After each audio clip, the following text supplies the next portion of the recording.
Hi, everybody. Dave here. I want to thank you all for checking out our new Hacking Humans podcast and for all the positive feedback we've received.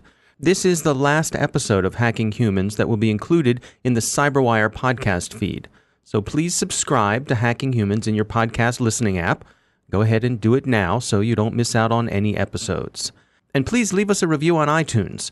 It's one of the best ways to help new listeners discover the show. Thanks. Some people who do email scamming and get rich off of email scamming are really vocal about that in Nigeria and take pride in it and show off their wealth. And there's kind of a sense that if people are dumb enough to get tricked, then they don't deserve to have their money. And the scammers sort of outwitted them and outsmarted them and deserve to have it. Hello, everyone, and welcome to the CyberWire's Hacking Humans podcast, where each week we look behind the social engineering scams, phishing schemes, and criminal exploits that are making headlines and taking a heavy toll on organizations around the world. I'm Dave Bittner from the CyberWire, and joining me as always is Joe Kerrigan from the Johns Hopkins University Information Security Institute. Hello, Joe. Hi, Dave. As always, we've got some good stories to share, and later in the show we'll have my interview with Lily Hey Newman from Wired. She's discussing her recent article on Nigerian scammers. But before we get to that, a quick word from our sponsors, our friends at KnowBe4.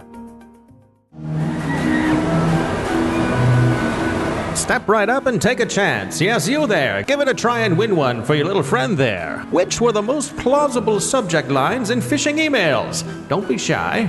Were they A, my late husband wished to share his oil fortune with you? Or B, please read, important message from HR? Or C, a delivery attempt was made? Or D, take me to your leader? Stay with us and we'll have the answer later, and it will come to you courtesy of our sponsors at KnowBe4, the security awareness experts who enable your employees to make smarter security decisions. And we're back. Joe, we've got some fun stories today. Yes, we do. Let me get started with this one. This is an actual true story from a friend of mine, actually a former professor of mine from college. He was hired to test the security of various physical systems, let's call them. Okay. This was not long after 9/11. You think back, there was an air of heightened security all around. Mm-hmm. And one of the places he was hired to test was airport security. So here's what they did. Okay. They hired someone who had significant physical disabilities. And this was someone who was in a really high-tech wheelchair. Right. So imagine Stephen Hawking, that sort of thing. Mm-hmm. He's got a respirator on the back of the thing. This person has a lot of tubes hooked up to him. He's a very thin, sort of frail-looking person because of the situation that put him in that wheelchair. So they hire that person, buy him a plane ticket, and send him through the line. But they gave him a little something extra to take with him to test the security. Mm-hmm. Strapped to the side of his wheelchair, they put a colostomy bag filled with chocolate milk. Okay. And just to make sure there wasn't any confusion as to what they were up to, they put a hand grenade in the bag full of milk. It was inert, right? It was inert, indeed, yes. So they put an inert hand grenade. So something that's going to create a big, something that should be obvious at what it is, right? That's right. Yeah. That's right. It's not. There's not a lot of nuance to the metallic signature that this thing will have in this colostomy bag, and they have the bag, sort of hosed up to him, and there are lots of tubes, and there's lots of tubes and beeping things and so forth. But this is part of it. So they put this person in line, and they have someone else with him, a nurse, a handler, someone who's very friendly to sort of interact with the security people and help get him through the line. Mm-hmm. So imagine this situation. You've got someone here who is unable to be disentangled from his metallic wheelchair. That's the story that they spun up here, because if they disconnect him from all of the things that he's connected to, he will not survive. Right. So they send him through the line, and then just for good measure, they put several people who are also on this team behind him in line to kind of put the heat on with the security people. Right. So they've got people saying, come on, I got a plane to catch. Why are you taking all the time with this guy? I'm going to be late to my plane. So these people are hired, part of the game to be jerks. Right. To try to move things along. So they send him through, and the security folks do their scanning and everything. And sure enough, what do you know? the hand grenade got through. Sure. No problem at all. Sure. So let's walk through this. There's a bunch of different social engineering techniques that were going on here. Yes. I will say this, though. The crew of people behind them yelling at them may be part of the test, maybe not part of the social engineering organization, because I believe that they're trying to emulate actual angry passengers.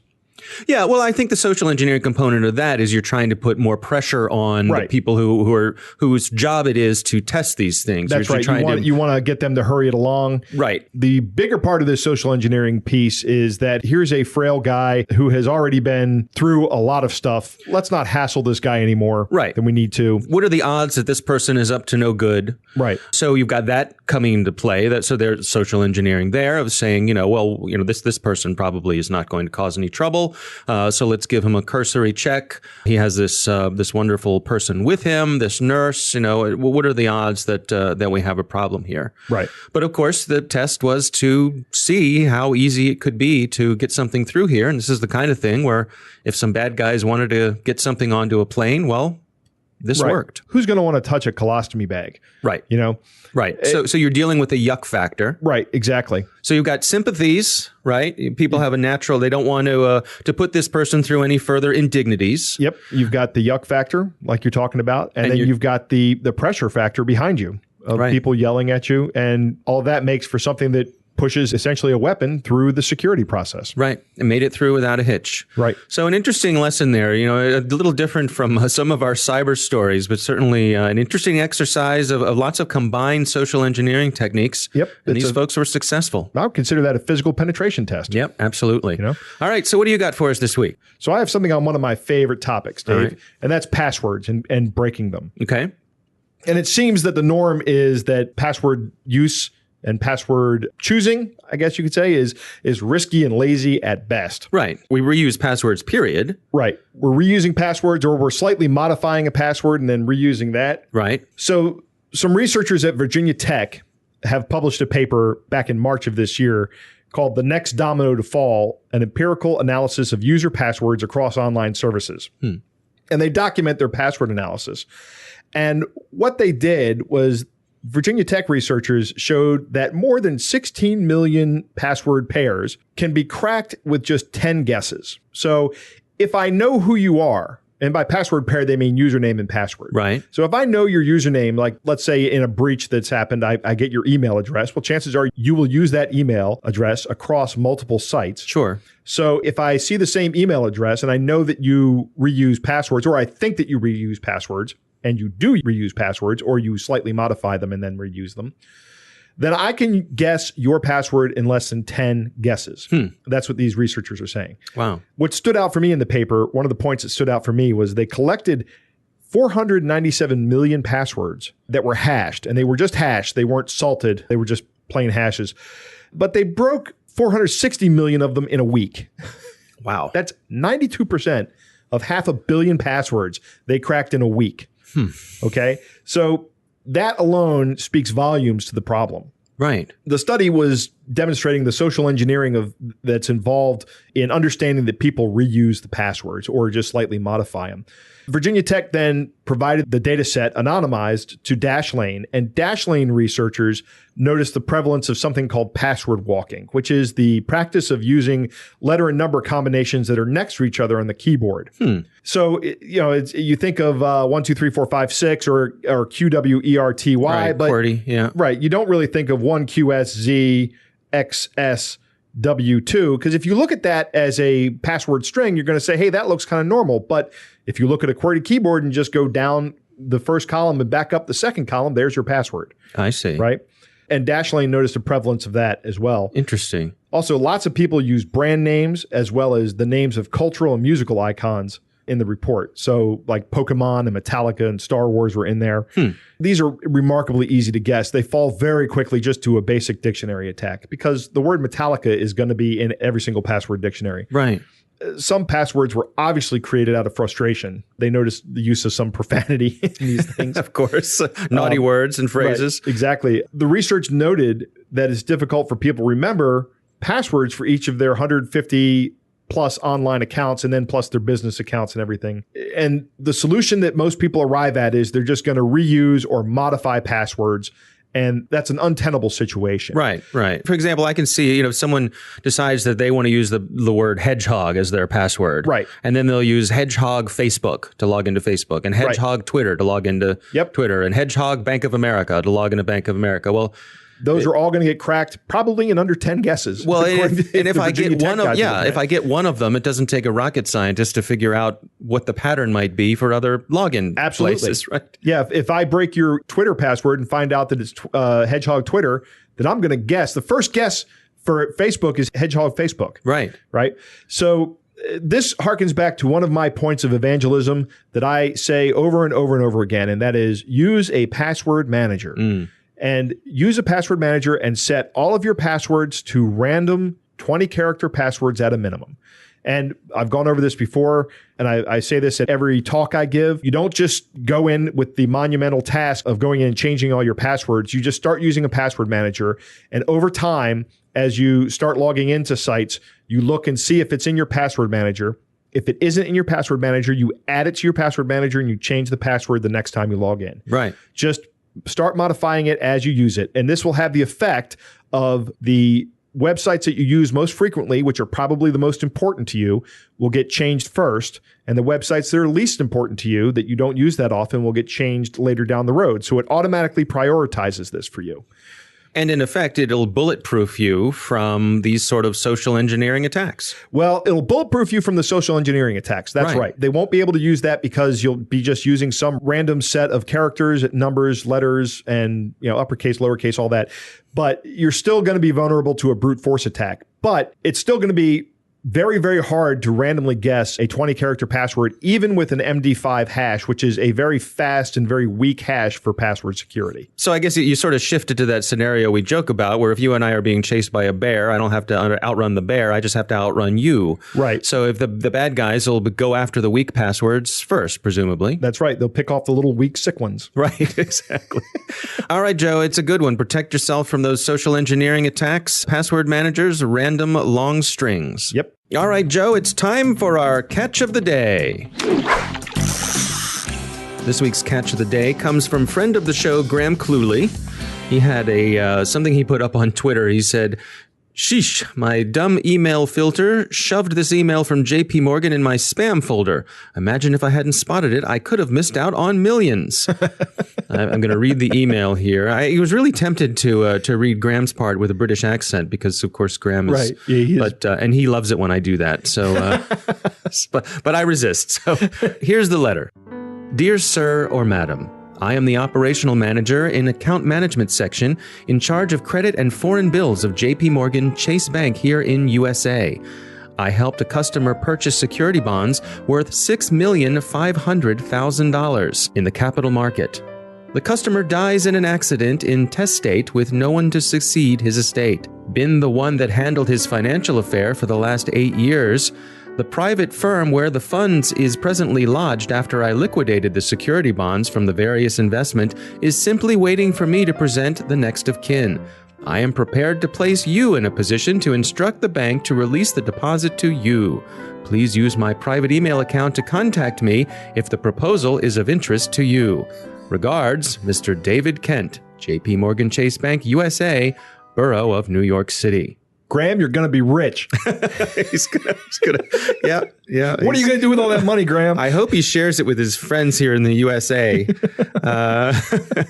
So pretty straightforward. I mean, right. pretty obvious. This is about as classic. I don't have a copy of this. How do they spell intestate? IN space TES.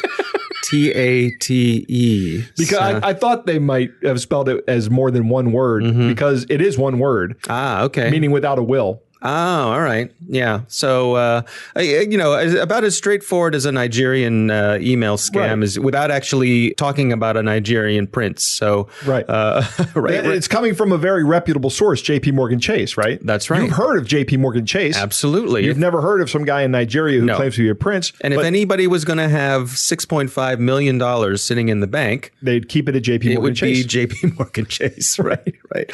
So legitimacy here, you can see how someone could possibly fall for this, but the English is so broken. Yeah, it's obviously not somebody from New York. And as Graham pointed out, this got automatically routed to a spam filter. So bravo to whatever email service he's using that they recognized it and routed it there. So, all right, that is our catch of the day.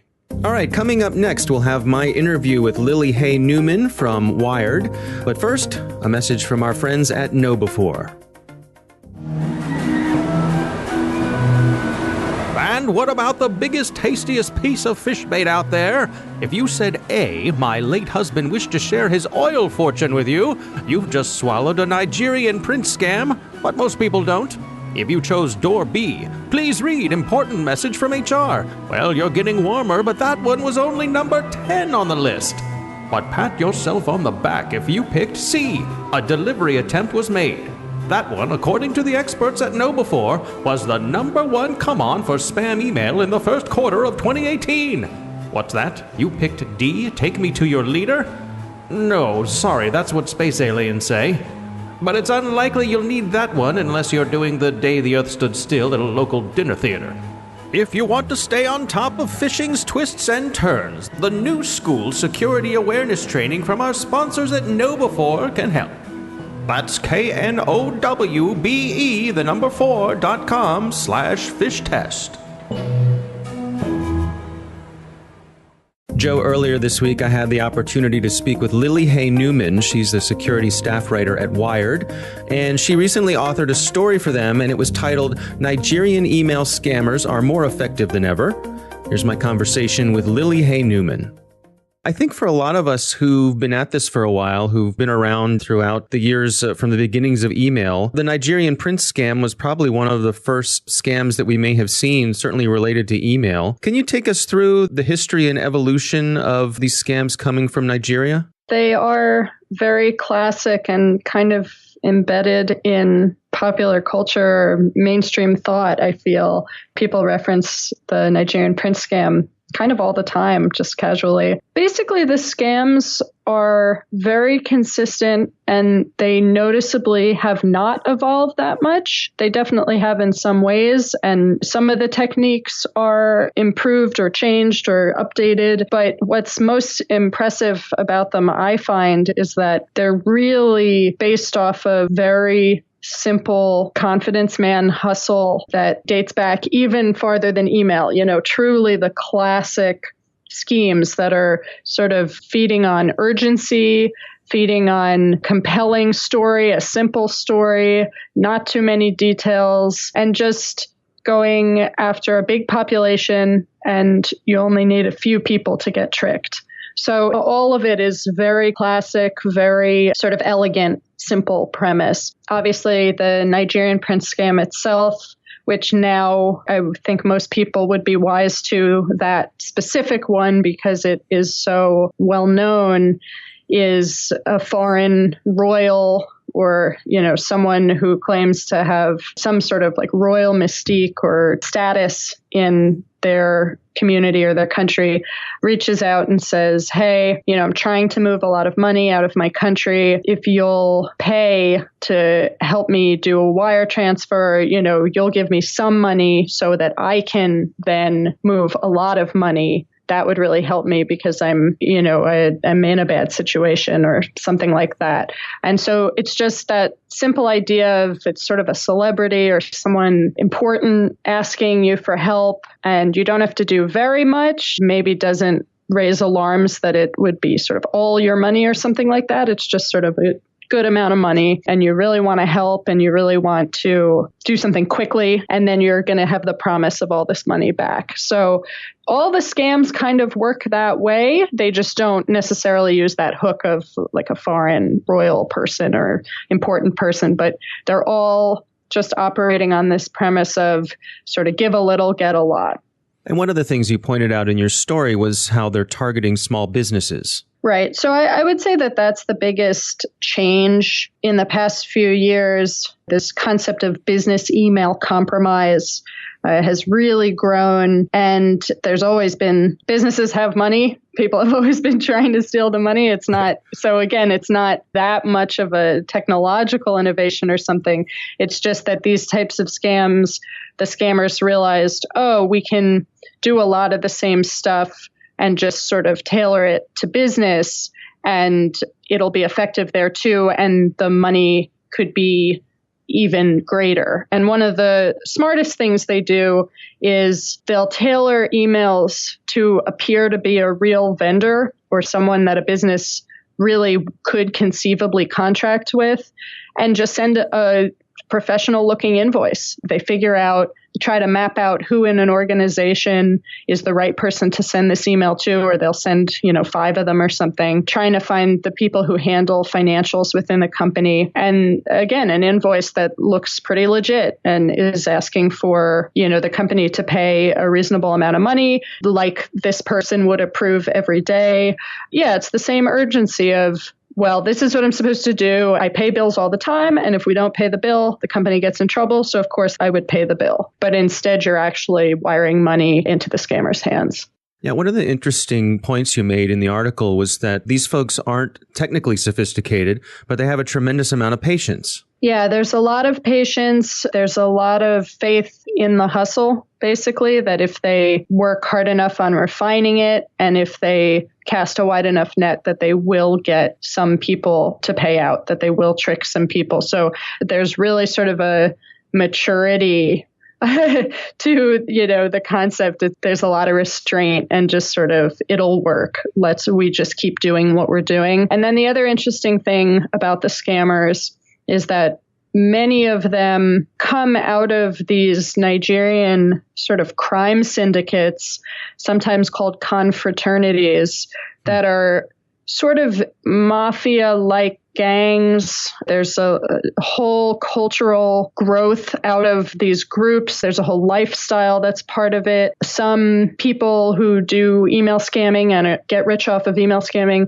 are really vocal about that in Nigeria and take pride in it and show off their wealth. And there's kind of a sense that if people are dumb enough to get tricked, then they don't deserve to have their money. And the scammers sort of outwitted them and outsmarted them and deserve to have it. Yeah, so there's just this whole community element, cultural element, and that has allowed the infrastructure for the scamming to kind of build up all over the world, because it starts with these sort of insular groups in Nigeria, but then as people live their lives and emigrate around the world, the scams kind of move with them, and they're recruiting money mules. They're recruiting people in all different places to carry out different parts of the schemes. So it's really built up this sort of international infrastructure of how the scamming works. And then it's just coming from everywhere and coming from all sides. And though most of the easy ones are going to get blocked by your spam filter and stuff, the fact that it's spread out all over the world does make it difficult for email providers to keep up with the blocking, because it's just coming from everywhere and the emails look really legit. And why Nigeria? Is the Nigerian government turned a blind eye to these folks? I think that is part of it. As the international law enforcement community has attempted to respond to this, there have been issues at times getting the Nigerian government to cooperate with, apprehending suspects themselves or allowing extradition. But there is traction to maybe kind of turn the tides on this. I just reported this week on an announcement from the Department of Justice that they had completed an international operation to arrest 74 scammers, some in Nigeria, some in the US, and a few in other countries. And they're sort of doing a lot of international collaboration and trying to gain steam on doing this. And in that case, there was cooperation within Nigeria. So it's getting there. But for many, many years, this has just been unchecked, and there weren't a lot of consequences and just free money. What are the recommendations for people to protect themselves against this? Is it a matter of technical solutions, or does training come into play? I think for businesses, some of the things that are helpful are requiring 2 people at least to sign off on big transactions over a certain amount. That's a sort of I mean, probably in practice, businesses doing tons of transactions every day and paying tons of bills, it probably does add some friction into the system. But when you have a second person look at something, they might immediately say something's weird about this, or they might be the person who says, we don't contract with that person. We don't contract with that company. I don't know what this is. So getting a second check is always helpful. And that's also in a less codified way. That's a great tip for individuals. When you're feeling caught up in something and you're feeling the urgency, it may feel like there's no time and you have to act right then, but you really can take a few seconds and message a friend or call someone and say, what do you think of this? Do you think I should do this? And just getting that gut check, sometimes just verbalizing it to someone else, you hear yourself and you think, oh, wait, no, this is a scam. Right. Yeah. How many times do all of us look back and say, what was I thinking? Right. Exactly. So, yeah, maybe it's kind of embarrassing, but it's definitely worth it versus having your money taken. So things like that are really helpful. There's a lot of controls they can implement in their email to make it a little more obvious when something might be fishy. Another way that the scammers will try to initiate something is to send emails that pretend to come from a higher up in the company, like an executive or somebody's boss.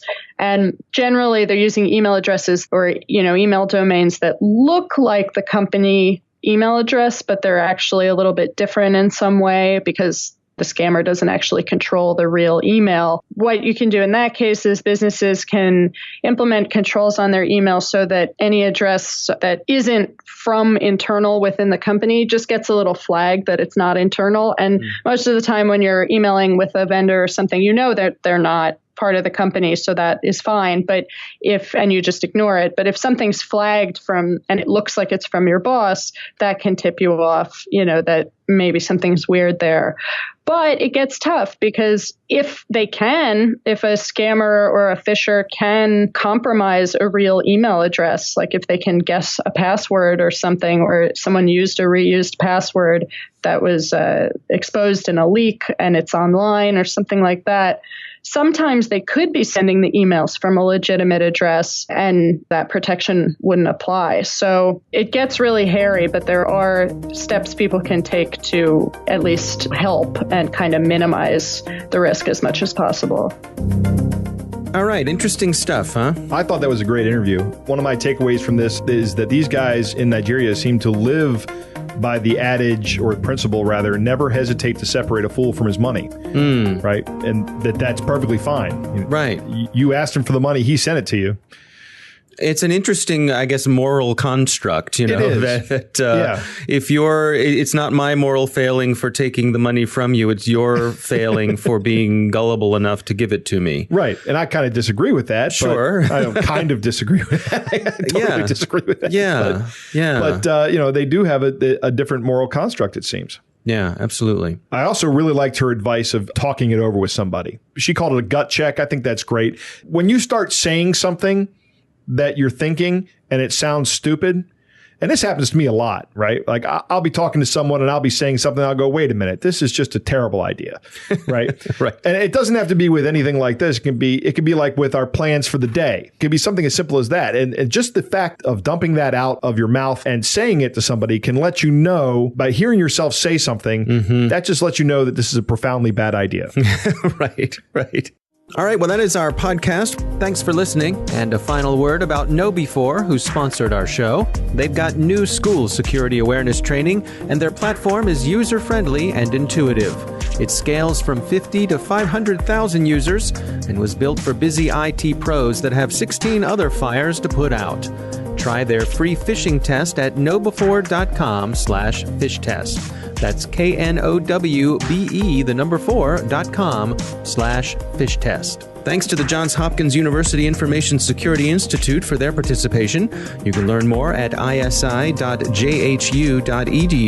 The Hacking Humans podcast is proudly produced in Maryland at the startup studios of Data Tribe, where they're co-building the next generation of cybersecurity teams and technology. Our coordinating producer is Jennifer Iben. Editor is John Petrick. Technical editor is Chris Russell. Executive editor is Peter Kilpie.